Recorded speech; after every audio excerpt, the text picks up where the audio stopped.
శ్రీమాత్రే నమః. హిందూ బంధువులందరికీ నమస్కారం.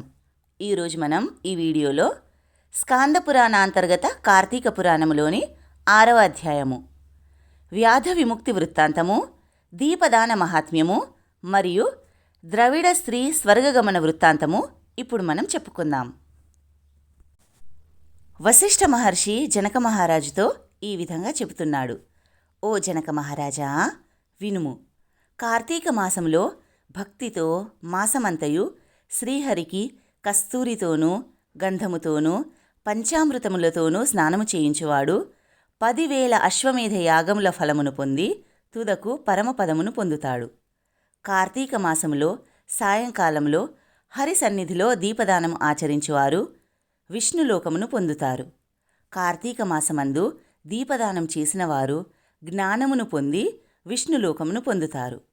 కార్తీక మాసంలో ప్రత్తిని చక్కగా ధూళి లేకుండా విడదీసి వత్తిని చేసి బియ్యపు పిండితో గాని గోధుమ పిండితో గాని పాత్రను చేసి గోఘృతమును పోసి వత్తిని తడిపి వెలిగించి వేద బ్రాహ్మణుణ్ణి పూజించి అతనికి అది దానం చేయవలెను. ఈ విధంగా కార్తీక మాసమంతా చేసి అంతమందు వెండితో పాత్రను చేయించి బంగారముతో వత్తిని చేయించి బియ్యపు పిండి మధ్యలో ఉంచి పూజించి నివేదించి బ్రాహ్మణ భోజనము గావించిన తరువాత తాను స్వయంగా ఆ దీపమును బ్రాహ్మణునకు దానం చేయవలెను. దీపము సర్వజ్ఞానదాయకము, సమస్త సంపత్ప్రదాయకము కనుక నేనిప్పుడు దీపదానం చేయుచున్నాను.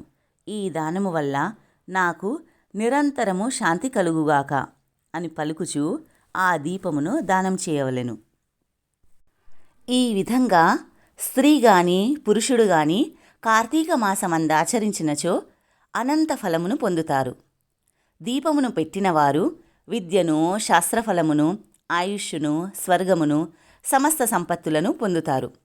కార్తీక దీపదానము వలన మనోవాక్కాయముల చేత చేయబడిన మరియు తెలిసి తెలియక చేసిన పాపములన్నీ నశిస్తాయి. పూర్వకాలములో ద్రవిడ దేశమందు సుతబంధువిహీని అయిన ఒక స్త్రీ కలదు. ఆ స్త్రీ నిత్యము భిక్షాన్నమును భుజించేడిది. ఎప్పుడూ దూషితాన్నమును భుజించేడిది. చద్ది అన్నమునే తినేడిది.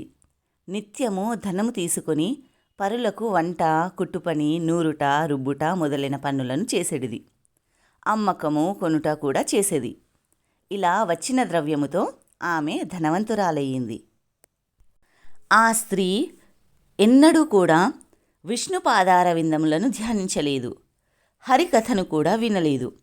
పుణ్యతీర్థములకు పోలేదు. ఏకాదశి నాడు ఉపవాసము చేయలేదు.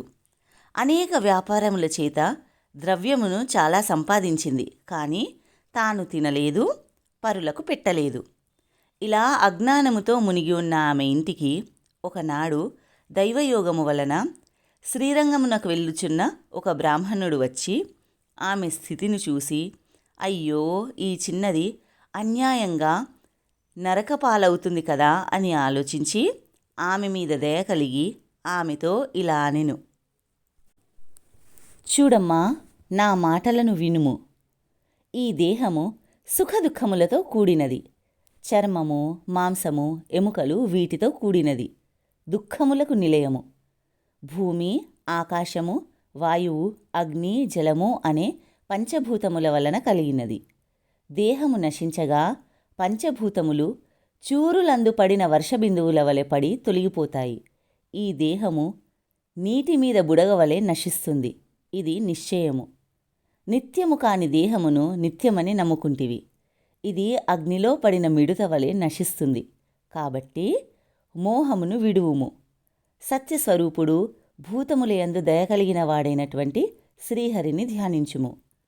కామమనగా కోరిక, క్రోధమనగా కోపము, లోభమనగా ఆశ, మోహమనగా మమకార అహంకారాలు. వీటిని విడువుము. ద్రవ్యమును కూడా వదులుము. నిశ్చలమైన భక్తితో శ్రీహరిపాదార వింద ధ్యానమును చేయుము. కార్తీక మాసములో ప్రాతస్నానమును ఆచరించుము. విష్ణుప్రీతిగా దానము చేయుము. బ్రాహ్మణునకు దీపదానము చేయుము. అలా చేసినచో అనేక జన్మముల పాపములు నశిస్తాయి. ఇందులో సందేహం లేదు అని చెప్పి ఆ బ్రాహ్మణుడు తూర్పు దిశగా వెళ్ళిపోయాను. తరువాత ఆ మాటలు విని ఆ స్త్రీ, అయ్యో, నేను ఎన్ని పాపములు చేసి తిని కదా అని ఆలోచించి కార్తీక వ్రతమును ఆరంభించెను. సూర్యోదయ సమయాన శీతోదక స్నానము, హరిపూజ, దీపదానము, తరువాత పురాణ శ్రవణము, ఈ ప్రకారంగా కార్తీక మాసము 1 నెల రోజులు చేసి బ్రాహ్మణ భోజన సమారాధన చేసెను. 1 నెల రోజులు శీతోదక స్నానము చేయుట చేత ఆ స్త్రీకి శీతజ్వరము సంభవించి గర్భమందు రోగము జనించి రాత్రింబగళ్ళు పీడితురాలై బంధుహీనై దుఃఖించి చివరకు మృతి నొందినది. కానీ తరువాత విమానమెక్కి శాశ్వత స్వర్గసుఖములను పొందినది. కాబట్టి కార్తీక మాసములో అన్నింటికంటే దీపదానము అధిక పుణ్యప్రదము. కార్తీక దీపదానము తెలిసి తెలియక చేసినచో పాపములన్నీ నశిస్తాయి. ఇలా పూర్వము ఆ పరమేశ్వరుడే పలికెను. మహారాజా, ఈ రహస్యమును నీకు చెబుతున్నాను. దీనిని విన్నవారు జన్మ సంసార బంధనమును త్రెంచుకుని వైకుంఠమును పొందుతారు అని వశిష్ఠ మహర్షి జనక మహారాజునకు చెప్పెను. స్కాంద పురాణాంతర్గత కార్తీక పురాణంలోని 6వ అధ్యాయం సంపూర్ణం. దేవాధిదేవులైన ఆ పరమేశ్వరుడు శ్రీ మహావిష్ణువు ఆశీస్సులు, కృపాకటాక్షాలు సదా మనందరిపై ఉండాలని కోరుకుంటూ స్వస్తి.